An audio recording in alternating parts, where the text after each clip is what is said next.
All right, so I'm Sammy. I'm the author of Fourbears, The Myths of Forgiveness. And who are you, and where are we at? My name is Cooper. I am an educational assistant at Cascade Academy. I assist Julie Sanders with the UTOO classroom and lead a lot of the lectures and use Sammy's book to read and get discussion started. All right, what are some of the benefits or some of the things, the outcomes that you're seeing with the students who are going through the UTOO class and using my book? I think for me the biggest benefit of using your book is the ability to get deep conversations started about heavy issues. If I just walk into a classroom and say, hey, today I want to talk about abuse, or today I want to talk about your tough childhoods, that's not going to go well. Not to mention I'm going to lose respect, and there's going to be some trust issues there. If we start off with your story, and I let them ask questions, and I let them come to me about this reminds me of this, and they offer their stories to me, then I'm not pulling it from them, they're giving it to me.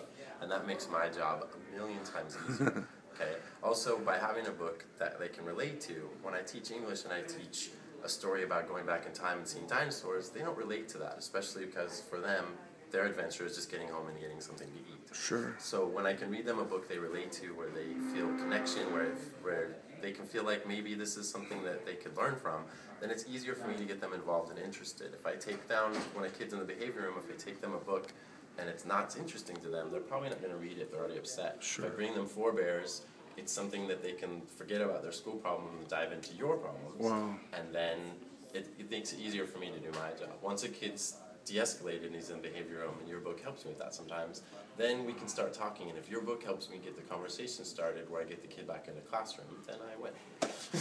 Tell me a little bit about some of there might be people out there who don't know what the book is about. What is some of the content that you find the kids relating to? Well, to me, a lot of what the UTOO class is teaching is that just because you came from a dark place, or just because you have a dark past, doesn't mean your future can't be beautiful. And so one of the things Ms. Sanders does a great job of is finding books that kind of tell a story where you start in a really, really awful place and you didn't get any nurturing, and you become something amazing, but with the power that you find inside yourself, because the world's not giving you a lot of help.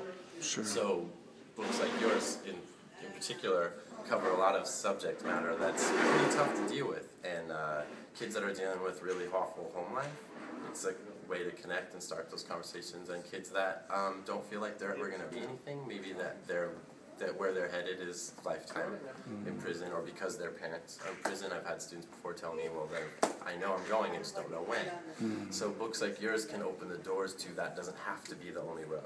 If this guy, no offense, but if this guy with this history and this amount of violence inside of him can become this person and go around and make the world beautiful, then why can't you do that? You even get to start earlier than him. Sure. So to me, that's maybe the most helpful part of it. But also, like you said, for me, the thing that I do here, the reason I love this job is the connection and the relationship. Because if I work in public school, I'm just basically doing 6 times 6, and they all say thanks and they take their books out. But here it's the connection, and part of making the connection is sharing stories, and your book makes the story sharing just flow. And I mean, my stories are kind of interesting, and my past is a little varied, but compared to these guys, I lived in Disneyland and ate marshmallows all day. So your story is a little more relatable for them. Okay. And so it helps me bridge that gap when there's somebody comes in with a pretty awful past. Now, you read the book, right? Oh yeah, so I have my second run through it. Now, your second. What was it like for you to read that book?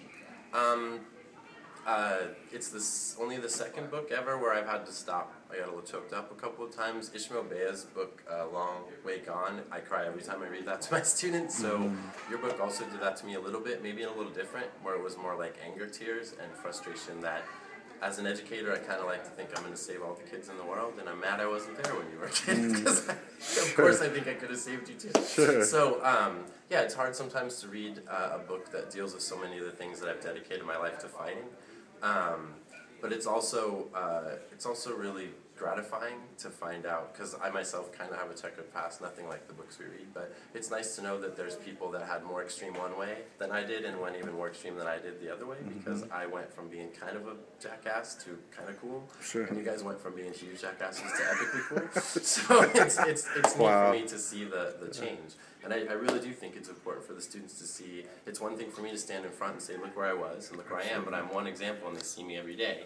Here's an author who's got a published book, who travels, who takes the time to come and speak to them, and look what he's accomplished. So it's just another example too, of I don't know, of accomplishing great feats. Now, the final question is, a lot of people don't utilize technology as much as I've seen your class. And what role do you see doing a project like UTOO, reading books like Fourbears, The Myths of Forgiveness, and using technology? What do you think that does for these students?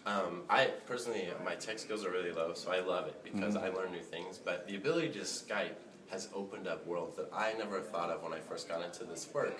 To be able to communicate with yourself, Arno, the Freedom Riders, these kind of people, and to have those guys, maybe they can't fly to work and they have their own lives or whatever, but to take an hour and speak to our students, you should see what that means to them, that somebody who's established, who's, famous, semi-famous, whatever, is willing to take the time to speak to them about their problems is gigantic, okay? And so just Skype alone has had a huge impact on us.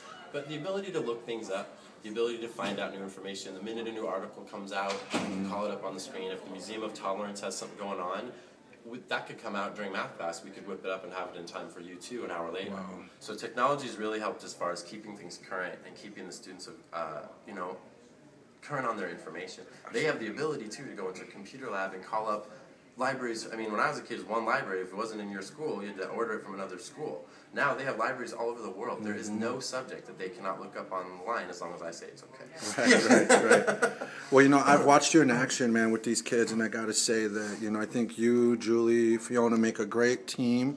I think what's really important for me to express to the general public about what you're doing is the fact that you're compassionate, that you're patient, that you're sensitive to what these children are bringing. I think it's genius the way you guys use the book to foster disclosure in your class and help these children process and maybe even problem solve for the next few seconds how to manage some of their crazy lives even as they sit. And what's amazing is that a lot of the students you have been kind of rejected or removed from mainstream school and have maybe statistically a low, probability that they're going to be successful, but yet because of the way you guys run your class, I think you guys are making learning possible for these students, and I think that some of these cases are actually going to go on to become those success stories like what you were talking about, because you've given them not only another chance, but an environment where learning is safe and where it can actually take place. I agree with you. I think my favorite saying is a waterfall starts with a single drop of water. Absolutely. You hear me say that costs a lot, and so I could have been the teacher that started your drop. One of my kids can become the next. Who knows, right? So every time I go in there, I just try to start little drops. That's right. Some waterfalls get started, and anyone who talks about when they hear what I do, like, oh, that job sounds so hard. Maybe public school is tough because you have 50 kids in your class every hour and you don't know them. But I know and love these kids. I know I'm involved in their lives. They know mine. I call this my second family. I celebrate my birthday here every year. Even if it's on a weekend, I wait till Monday. Because this is a community, and I think that the dangers that public schools face, a lot of times schools like this don't face because we are connected and everyone knows each other. And if someone's hurting, they don't go a month walking through the halls and nobody sees it. They don't go an hour. Absolutely. Without somebody seeing it and connecting with them and making sure they're okay, even if they don't want to be connected with, they get forced to make some kind of connection and find out what's going on, even if they just need quiet. So, I mean, I love this gig, and like you said, books like yours make it a lot easier. But even if they didn't give me anything, I would still come tomorrow. Man, here's the waterfalls, brother. Thank you. Thanks, Sammy.